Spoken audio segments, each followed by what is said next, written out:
Kirk, can you hear me okay?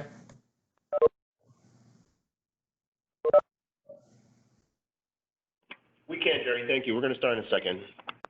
Okay, thanks.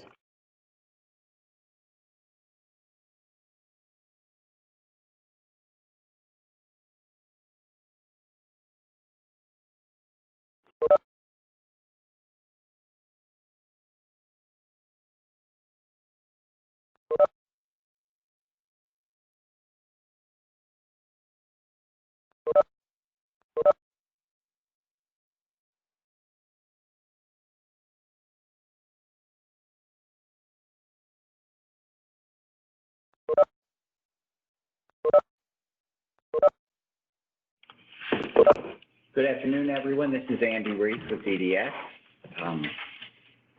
Welcome. As we start out, I'll just remind people that this is recorded and it's posted on our website. And also, people may be aware that 1 week from today is Independence Day, the holiday for it, the recognized day. So we will not be here next Friday. Will not be working, and so therefore our next phone call will be 2 weeks from today. We have a guest with us this morning from DHCF's Program Integrity section who's going to speak first. I'm going to just go through the data and then I'll turn it over to him. Gerald Wilson from their Program Integrity section, as well as Adrian Williams, are here with us this morning. So in just a moment, I'll turn over to them. But just in way of an update, to date, we have had 206 people supported by DDA who have tested positive for coronavirus. Unfortunately, of those, 27 have died. As of yesterday, there were 4 people who were hospitalized related to COVID-19. Interestingly, what we are seeing now, 2 of them who are hospitalized is post-COVID. They recovered from COVID, but have ongoing effects from respiratory issues related to COVID, it seems. So we continue to monitor people as beyond when they get their treatment for COVID to monitor for any ongoing treatment needs. Of the 206 people, 104 have not required any inpatient care, and 71 were hospitalized and have been released. By setting, this represents 85 people who were in supported living, 76 people in intermediate care facilities, 26 people in residential habilitation placements, 14 people who were in their natural homes, 3 people in host homes, and 2 in nursing homes. We have also to date had 226 staff who have tested positive for the coronavirus amongst our provider agencies, and unfortunately 6 who have died from that. So following that, I'll turn it over. I believe Jerry Wilson is not on mute and can share some information that he has for our provider community. Great. Appreciate the opportunity to talk to the DDS providers this afternoon. I'd like to share a presentation. You can. Let me know if you have any issues sharing. This is Kirk. Yeah, I'm pushing the content button, but it's not doing. Actually, give me 1 second. I have to make your present. Okay, you should be able to share now. Okay, thanks.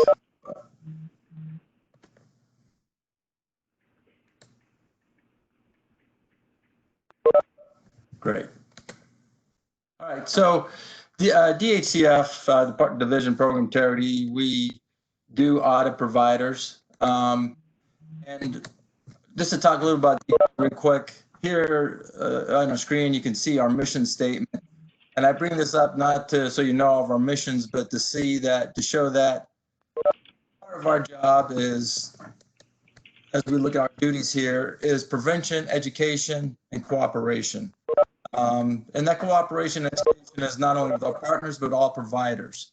And so we want to reach out to providers and make sure they're not making mistakes, because the last thing we want to do is make sure a provider is not paid accurately for service they provided, or mistakes because they're not aware how things should be billed.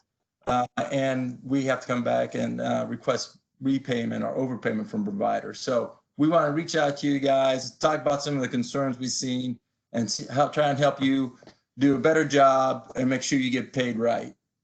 Just so you know, if you ever want to find information about the Division of Program Integrity, information is here on how you can go to the Department of Healthcare Finance website and reach the Division of Program Integrity location.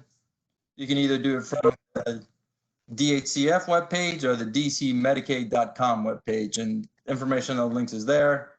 There's also, I wanted to show you, if you ever have concerns and you want to report fraud or concerns, there's a link on both those sites. This page shows where they are.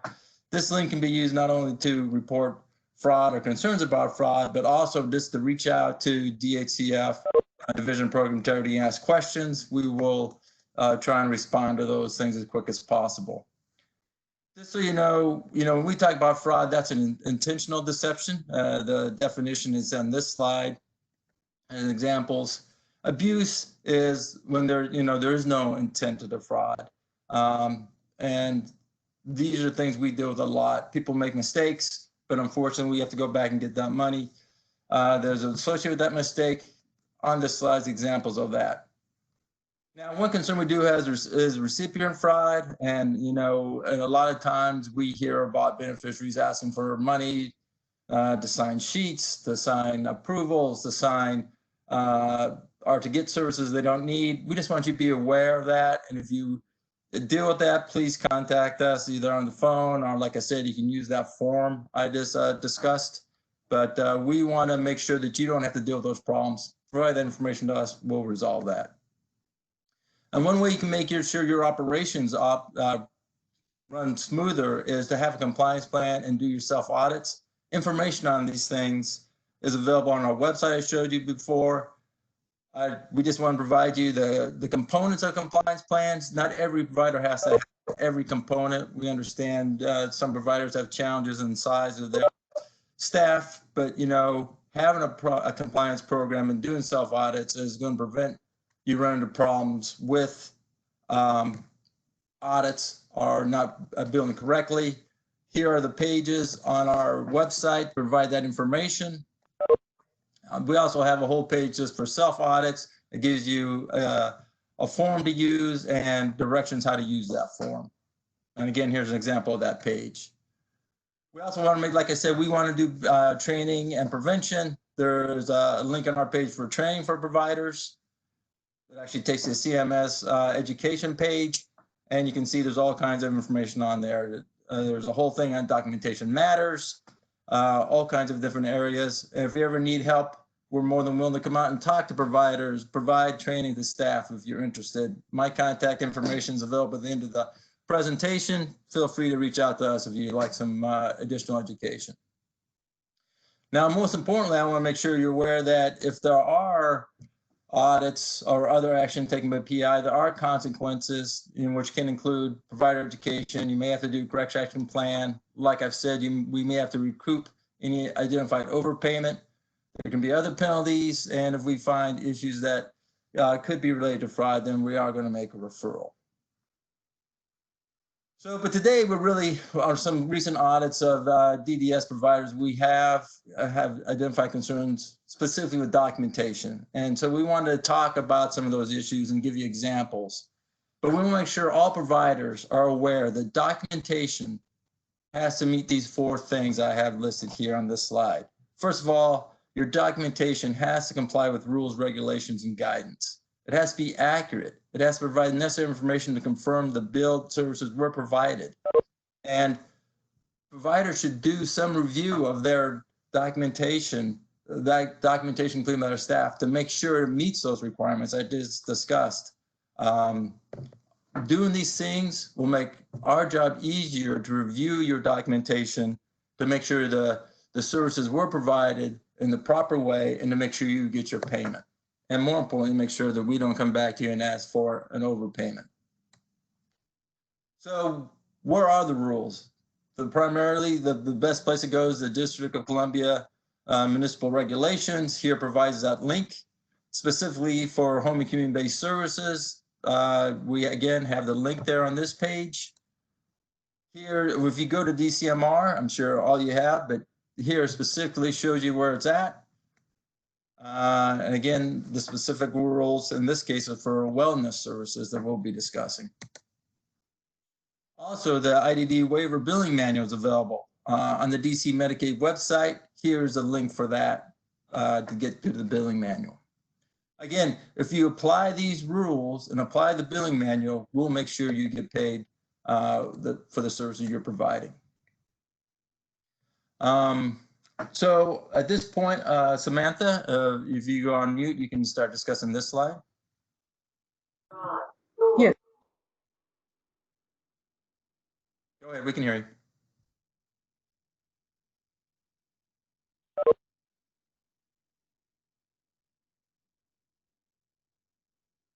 Samantha? All right.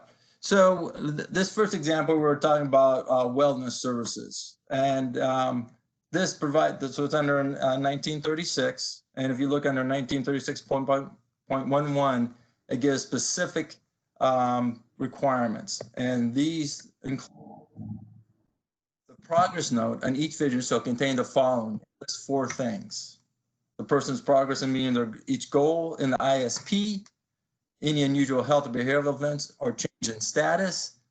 And one of the most important things here is the start and end time of any services received by the person. Also is required any matter requiring follow-up on part of the service provider. So here's an example. This particular report in time. You can see it has the date, but it is missing the time. So there's no way for us reviewing this documentation to know if the proper amount was billed, because we do not know the amount of time that the service was provided. Again, here shows a billing for 8 units, but if we look at the duration, it shows 0. Again, we have to have documentation to support the claim. If documentation is not there, then we cannot allow the claim. Samantha, are you on yet? All right, so we'll continue to go here. Go ahead. Are you there, Samantha? Yes, I'm here. Go ahead.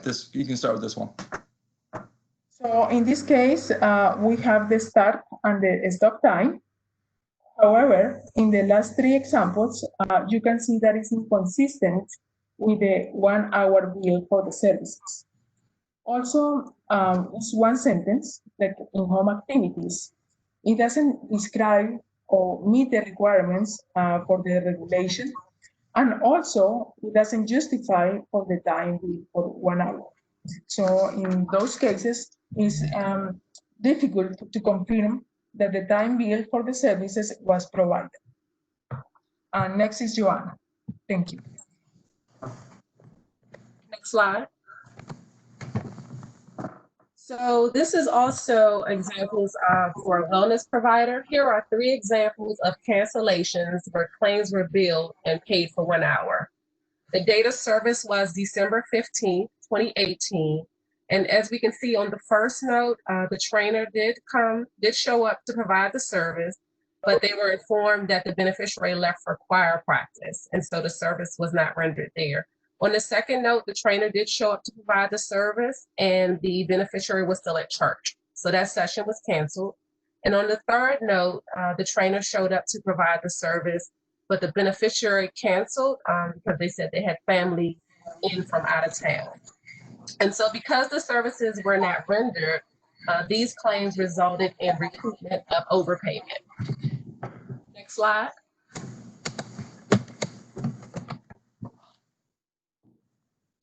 So here are two examples of claims that were billed on holidays.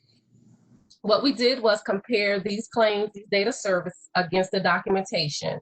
And what we noted was that either documentation was missing, or we saw notes where the trainer stated that the service was not provided. They wrote closed for a national holiday. So we saw several claims like this on other holidays also. So these claims did result in recoupment of overpayment. Next slide. And here are more examples in which claims that were billed on a Christmas holiday. We noted at least 50 or 60 beneficiaries just for the Christmas holidays. Okay, next slide. So staying with wellness service, specifically fitness training, this service can be provided as a one-to-one individual service, or it can be provided as a group in a 1-to-2 ratio. Each service has a unique modifier. So for one-to-one, that modifier is a U4, and then for small group, it's U1. Next slide. So here are 3 examples in which the beneficiary had a prior authorization for one-to-one service, but group sessions were provided and they were billed and were paid as one-to-one. So in the first note, let's say, you could say Susan and Marie. Susan and Marie calisthenic workout. So this note is a group. The second note, also Susan and Marie, it states that it was a group session. And on the third note, Susan and Marie dance and tries and calisthenic exercises. So there's a big great difference for one-to-one versus group. For one-to-one, the services are paid at $19 and some change one-to-one, and then for group, it's $11 and some change per unit. So just reminders to please educate yourself on the regulations and be aware of the details of your prior authorization. These claims also resulted in recoupment of overpayments. Next slide. So these are examples of copy and paste notes. This was an occupational therapy provider. This was an announced visit. And on the initial note for December 2018, the therapist had linked the Equal Rights Center with the QMRP to get some shower modifications for this beneficiary. On the second note for March 2019, we noted that there was a section of the December note that was copied and pasted here. What we did notice is that the note wasn't a full sentence, so it was a partial sentence that was copied and pasted here. But they also included that the task was completed. Next slide. With the same example, going to June of 2019, this was the actual same note that we noted for December 2018, in addition to a section of the note for March 2019, and they also stated here that the task was completed. And then for the note for August for 2019, this was the exact same note for March 2019. So we just want to make note that it's probably not a good practice to copy and paste. And we also noticed with this provider, there were several examples of copy and paste notes. Next slide is Miss Betty. She may be having issues logging in. Miss Betty, are you there? Joanna, are you comfortable discontinuing? I'm not familiar with hers. I know she wanted to explain the way the notes were. If you can go to the next slide. I believe these were so small. She had an example here of a good note, a detailed note. I believe this is the detailed note here. And then the next slide, both of these are examples of detailed notes. Okay, so these are detailed, and then obviously you have this. Yes. Does not provide information to make sure that the services were provided, correct? Yes. So if everyone can see that, obviously these provide the information to make sure that someone reviewing the records can make sure the service provided is being provided, as compared to a yes/no answer to these particular aspects of the claim.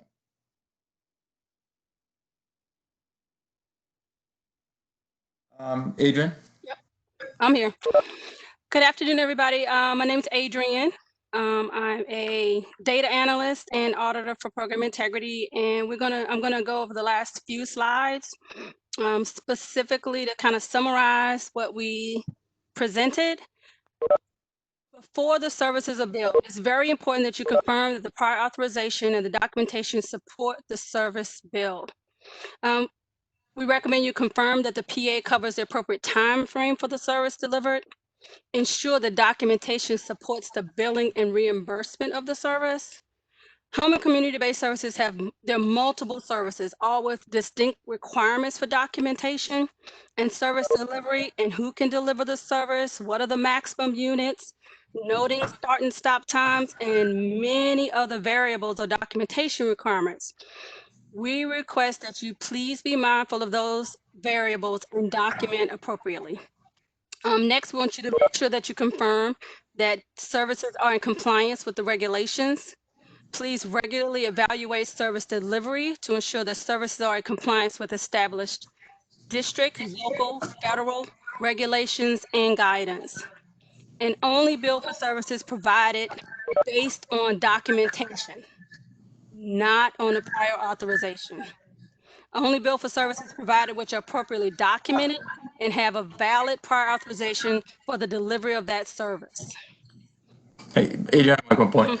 So we have seen instances where providers are billing based on the prior authorization. The billing person or whoever's providing the information to the biller is not providing information on the actual service provided. Just because you have a prior authorization doesn't mean you bill. You actually have to make sure that service provided. And so please do not bill based on prior authorization, bill based on the services provided that have a prior authorization. All right, go ahead and continue. Thank you. The next few slides are specific to federal supports and guidance for home and community-based services.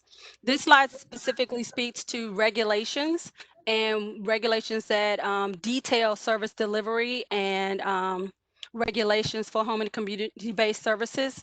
The next two slides focus on Medicaid.gov's home and community-based service training series.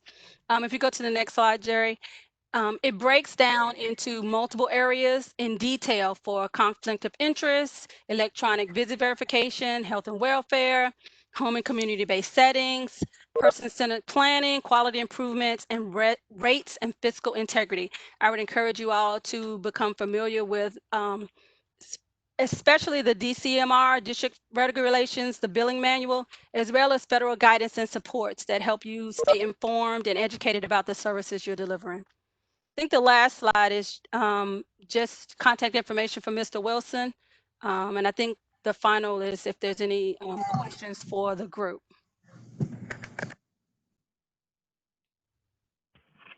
Okay, thank you very much. So for providers, I think this was helpful because we had the program integrity with us in a prior meeting with providers, but they didn't get to answer. They didn't get to all of their information. For community members, thank you for bearing with us.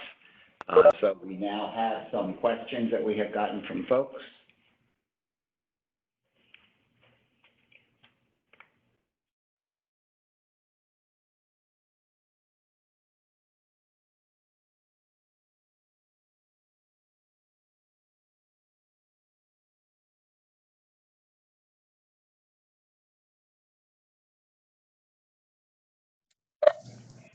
There appears to have been an increase of 8 positive cases and 2 new deaths since last week.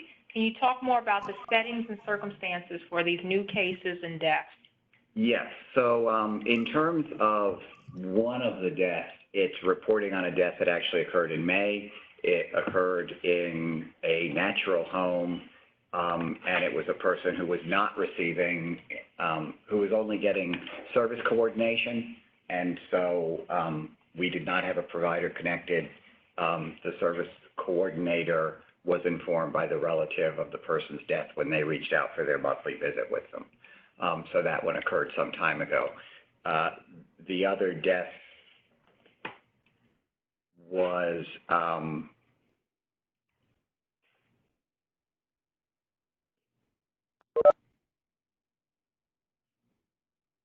a person who was in supported living. And actually, this is a person who had previously been hospitalized. This death, we're following up with OCME and DC Health to determine whether it will actually be classified as COVID-related. The person, in fact, tested negative for COVID at the time of their death, but until we learn that it was not COVID-related, we will keep it included on our list because it may well have been. The new diagnoses, most of them actually have been related to our providers stepping up their efforts to have people tested. So we've got a number of people who tested positive but were asymptomatic. There were also 2 people, though, who were recently hospitalized who tested positive. But I'm thinking I'm getting the number where it was something like the majority of the ones that just tested positive, I can look them up and I'll tell you what the settings were people where the testing is where providers are getting everyone tested, and because of that, we're learning of some people. Hold on one second, and I'll make sure I'm.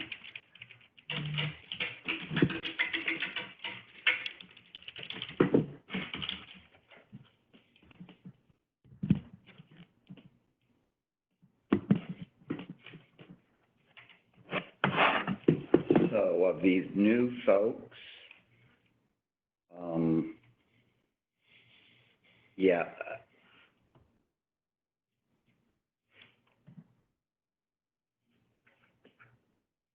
I'm showing 7, and I think it could be because an 8th was added from an earlier date, but the 7 that I'm showing that were added since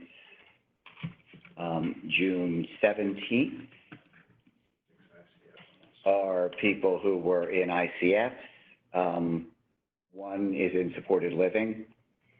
Of those people, 2 are currently hospitalized. 3 of them tested positive but are asymptomatic. 1 has some symptoms but is being treated at home, and 1 was discharged from the hospital June 24th.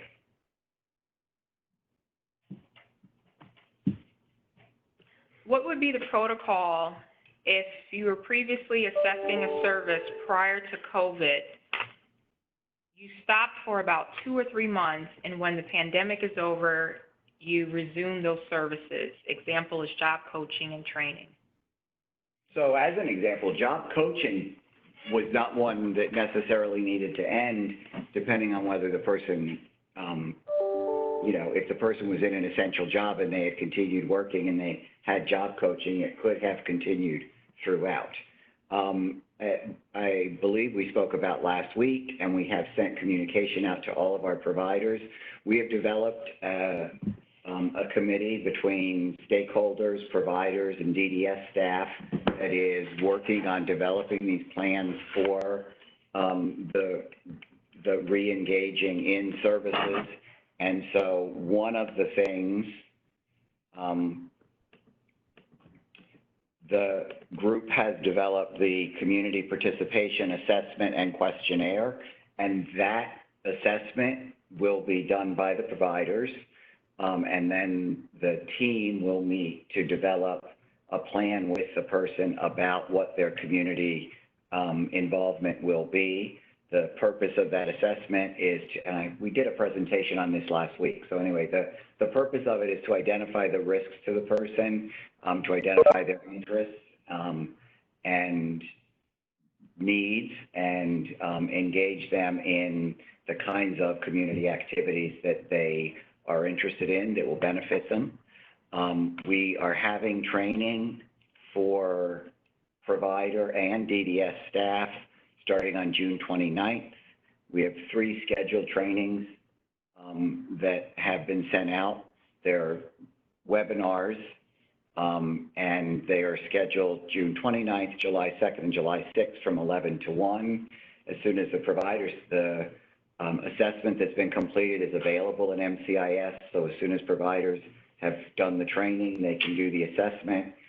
Part of the training is to identify also for service coordinators and provider staff when they're scheduling the planning meetings, how do they prioritize who to plan, whose meetings, which meetings to hold first, because some people it's more urgent that we address these issues and move them forward. There are some people who are really needing to re-engage in services, and for them, we want to make sure we get that plan done as soon as possible. Is it possible for our DSPs to receive guidance training on the questionnaire from our QRDPs after they have participated in the trainings offered by DDS? Yeah, that would be fine.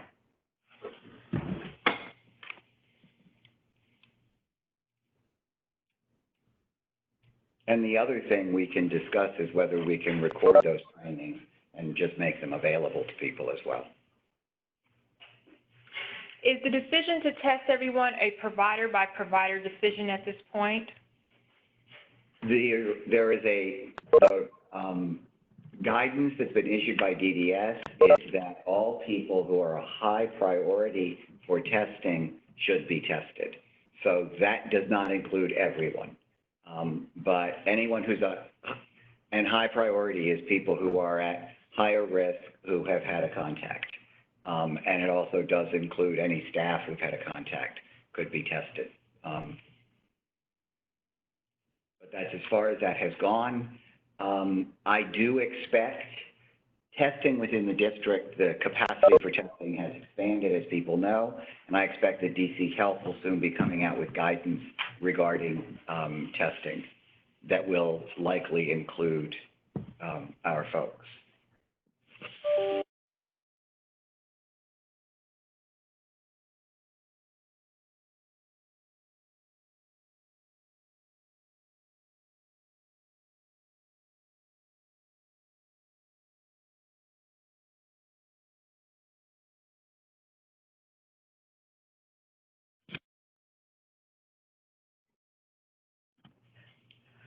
Last week, we raised the question if providers who have been approved to provide companion services due to state of emergency are required to submit 2 quarterly reports, one for residential and the other for companion, or if it is acceptable to submit 1 report, noting the provision of both types of service supports. Is there clarity on that answer?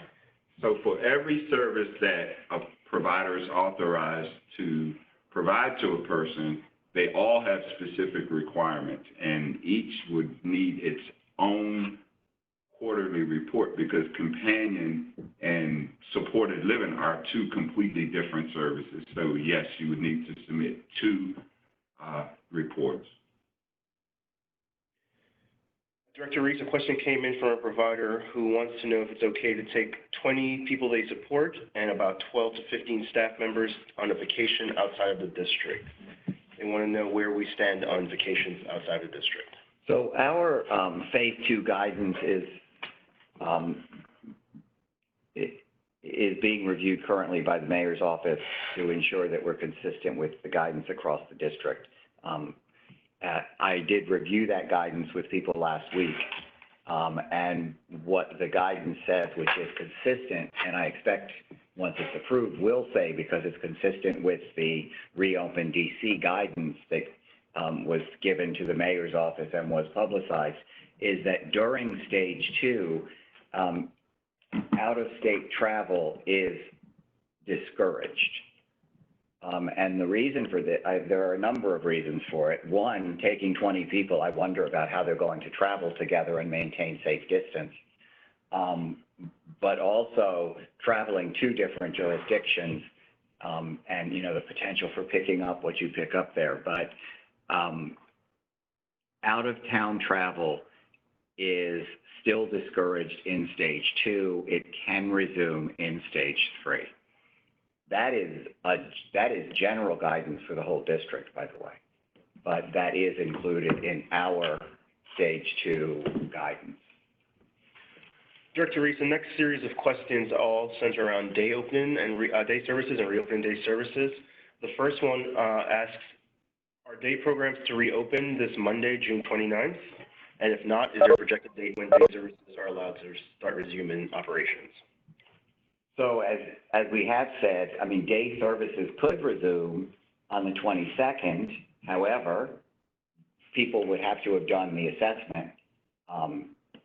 And, you know, they would have had to have completed the assessment, assessed a person's risk, and determined that that those risks could be mitigated and that the person could participate in this particular program. So the training is on June 29th. So could people start going on the 29th? I would say no. That whole process needs to occur first. The other issue, there are a couple of other issues. One of them that I really want to get to because we have so many day provider questions. One is we do have the group with providers and community and DDS staff that is working on putting out guidance about day programs, and we actually have different models of day program providers who are participating so that they could give us all the different perspectives in terms of, you know, one that is more of a facility-based program where everyone comes to that place, stays there all day. The other one is one where people, where they have a facility, but people are really community-based. A real challenge today with community-based day programming is where do you go with people in the community during the day?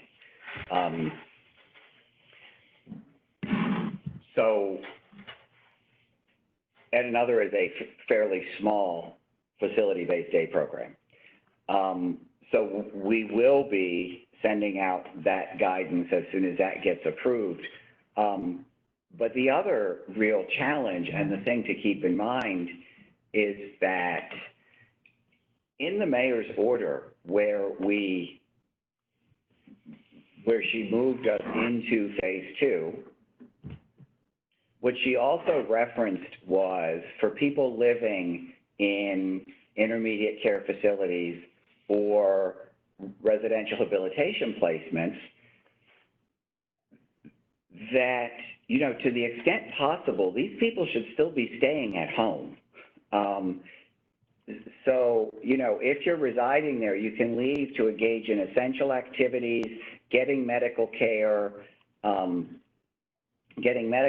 they cannot get through telehealth or on-site, going out to do food shopping that's essential, although as I said last week, I expect that we wouldn't be sending the folks who live there out to do that, to perform essential government functions, to work if they go to work, to engage in essential travel, or to engage in allowable recreational activities, which would be the kinds of things you would look at in the CPAC, the Community Participation Assessment and Questionnaire, that you would look at there, where you're making an assessment, you know, could this activity that the person wants to engage in be performed more safely by having them travel into the community?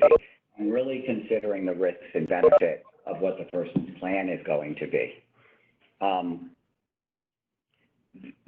The guidance will be looking at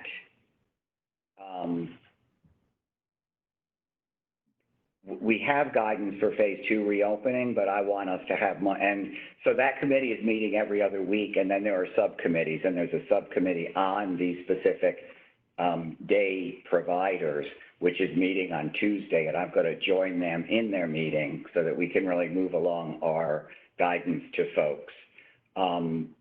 You know, what we're looking at is the limitation of the number of people can be there, the number including staff and people, only 10 per room, But the more specific guidance that we're going to need to provide to folks is questions regarding how do they handle issues related to shared bathroom facilities, entering and exiting the facility, making sure that we are continuing to limit the interactions between people. The reason for having so few people is related to making sure that we are that we're continuing to keep social distance. And really, we have seen in the last several weeks a real reduction in the number of new people testing positive with our providers. And I expect that a big part of that is related to the fact that our providers are limiting the number of staff that are working. And so, we really need to take some of our southwestern states as a cautionary tale. When you look at, Texas, which is now moving backwards in terms of which phase they're in. One that concerns me more than the others, quite frankly, is California, which seemed to really get through its curve completely, but as they reopened, they started having problems. So I think that we need to move forward very cautiously.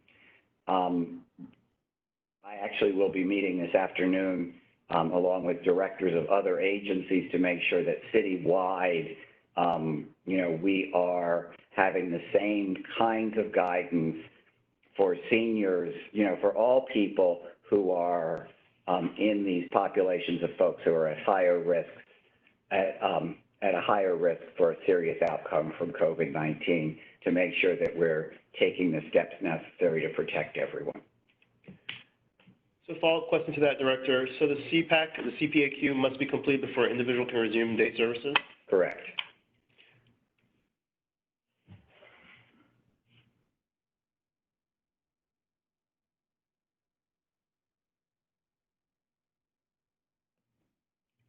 Another question came in that says, does this mean that, contrary to what we were told 2 weeks ago, people under the waiver do not now have the same rights as other DC residents in phase 2, at least until all training has occurred?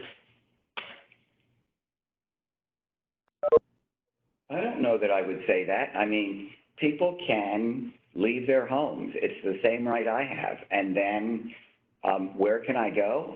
I don't know much of anything that's open. Currently, when I leave my home, it's to pick up food at a restaurant or to go to the grocery store or the cleaners. And other than that, and come here. Other than that, I stay home. I think that there's tremendous caution being exercised as it relates to people who are at higher risk. And this is, one of the primary reasons for making sure that we do the CPAC with folks before they engage. But for example, if somebody, if someone had, for example, periodic supported living supports and wanted to go to the movies on their own, and that's, they would go to the movies. Or if they had regular supported living and the movies are open and you can have 50 people there and the group decides together to go to the movies, then as long as they can manage the seating so that because my understanding is movie theaters are open, right? Let me just make sure movie theaters are supposed to be open, but for a limited, it's like 50 people, if I'm not mistaken. And so, that, it feels to me, are the sort of rights that people have. If someone likes going to church or synagogue or mosque, they can do that. For people who are at higher risk, we do still encourage those people to the extent if it's possible, with their particular worship, their place of worship, if it's possible for them to participate remotely. Churches, I believe the rule is they're allowed up to 100 people or 1/2 capacity whichever is less. And so if someone's church has reopened, they can go to church. Museums are open.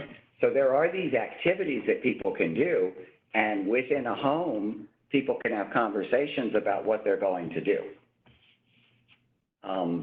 You know, and this is the issue that currently, you know, people live in the home with the same staff that you know, it's the residential staff is providing 24-hour care. I certainly don't see a reason that together, in the same way, my hope is that together folks were deciding to go out and exercise in the afternoon. Now, in phase 2, there's some other things that they can do, and they could decide together to do them. The bigger issue is going to be as we need to engage another service provider or re-engage with services. Before we do that, the CPAC needs to be done. But if someone wants to do these things, they should talk with their staff about doing them, as long as they are things that are, you know, consistent with what's safe for that person to do. Following up on that, Director, where can people find the CPAC? It's on MCIS. I think I'll be able to tell you before this call is over which tab it's on. Okay, Director Reese, if they go to the MCIS and they log on to the person's name and they go under person and then they go under ISP information, 7 tabs down under ISP information. So log on to the person's tab, the person's name, click on person, and to the left under ISP information, it is. Oh, and then there's a tab that says CPAC. CPAQ. And then you just click on new and it will come up.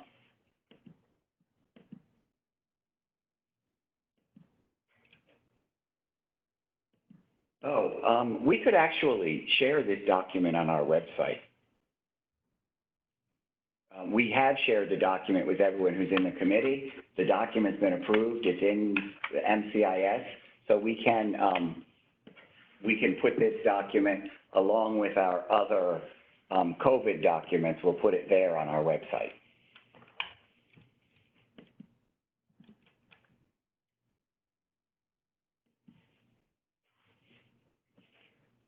Director, where do we register for training on June 29th? I'm going to unmute Jessica Gray if she wants to speak to that real quick.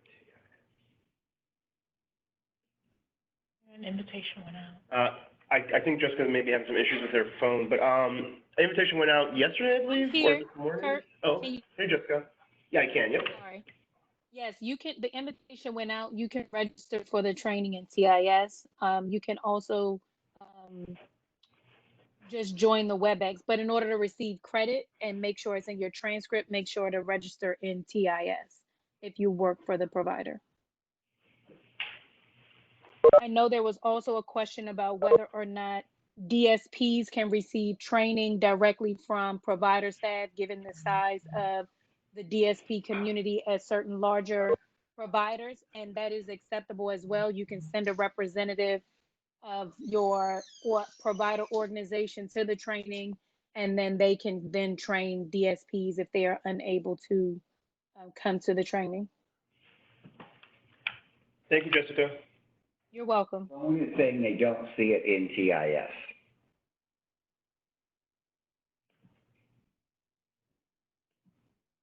Say that again, Andy, I'm sorry. Someone was saying that they do not see this training available in TIS. I can double check, but I believe all the training dates are in TIS. I'll email our training department and find out. And if you have a question about it, Go ahead, I'm sorry, Jessica. I was just gonna add, if you have a question about registration, you can email Fakisha Guy, FIKICIA .GUY@dc.gov.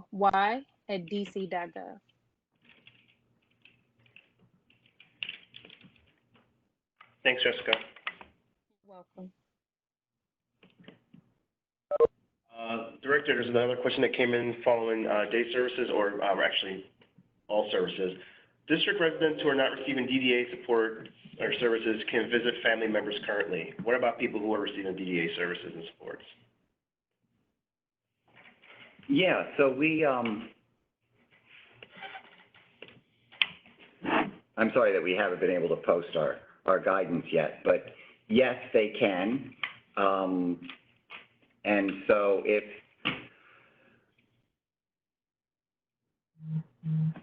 so folks who are in supported living could, if they chose, have visitors at their home.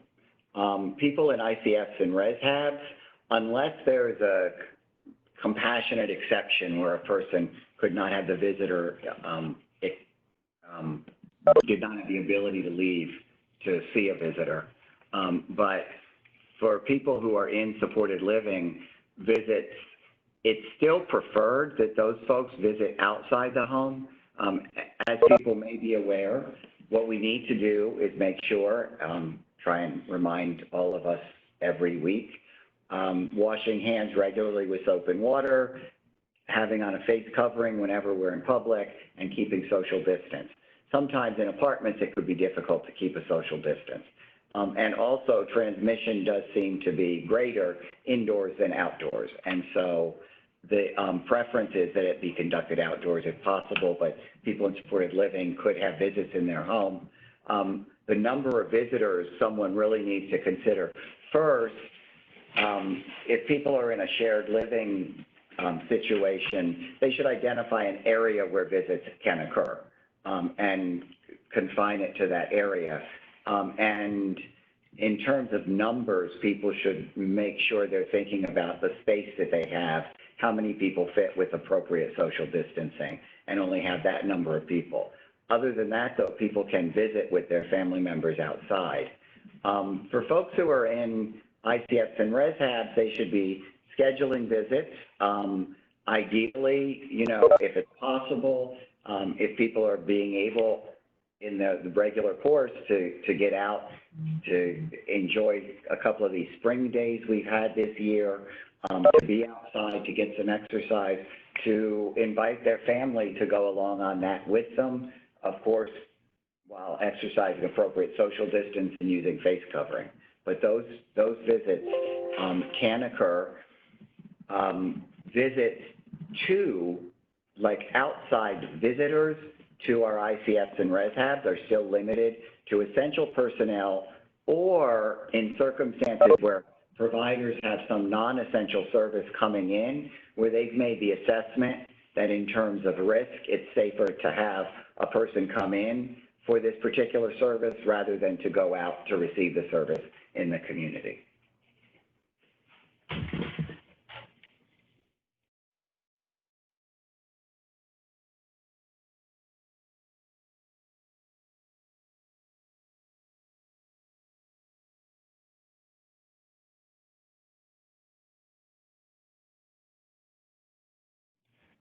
Director Reese, there have been a few questions centered around the spacing for people that will be going back to day services. For specifically, you said 10 people, a combination of staff and people who support can be in any location.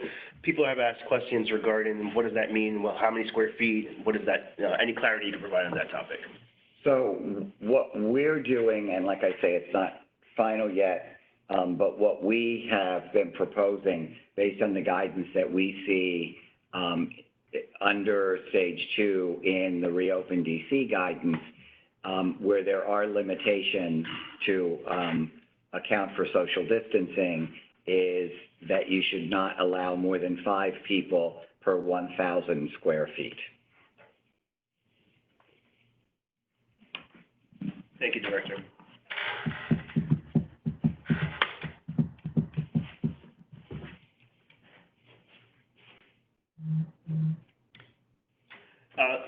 Deputy Director Woodland, there was a follow-up question regarding reports.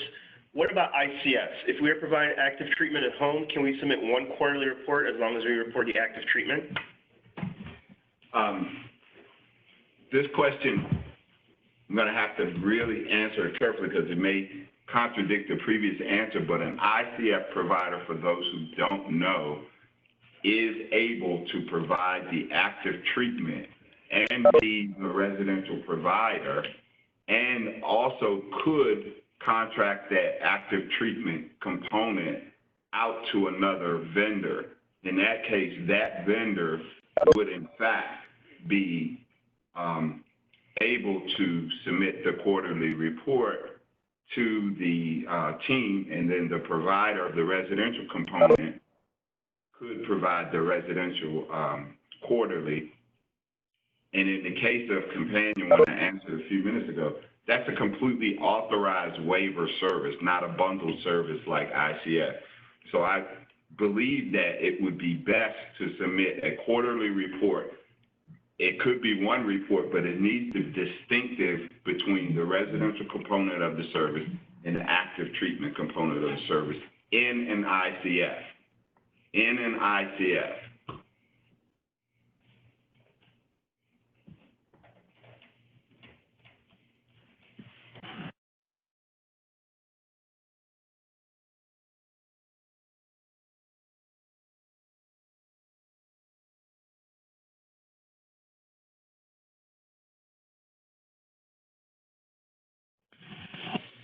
Can people in supportive living receive family visits at their home now, or is DDS saying that they have to complete the CPAC first? No, they could, the CPAC is about their services. They could have a visit at their home. Ever since we moved into phase 2, it has been okay for people in supported living to have a visitor in their home. I do want to repeat,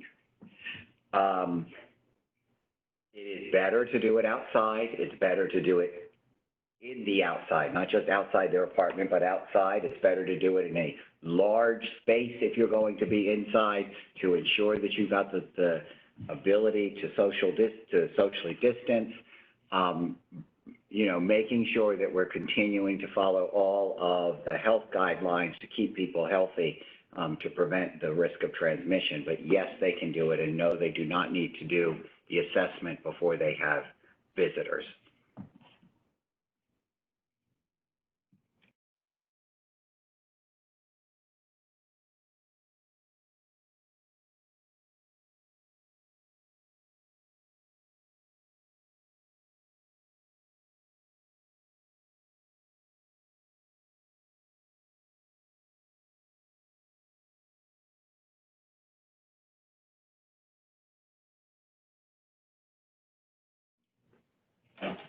Director Reese, I'm just going to share a few updates before the call ends.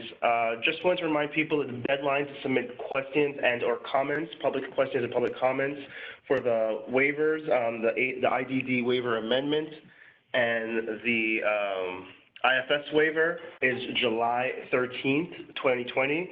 Please submit your comments to DHCF Public Comments. That's DHCF PUBLICCOMMENTS @dc.gov. Again, DHCF Public Comments @dc.gov. Deadline is July 13th. I'd also like to remind folks that next week is a holiday. Next week is July 4th on Saturday, but on Friday we'll be observing it in the district on the 3rd, so we will not be having one of these forums next week. We will rejoin the week after. Thank you, Director. Thank you, and we will talk to people again in 2 weeks.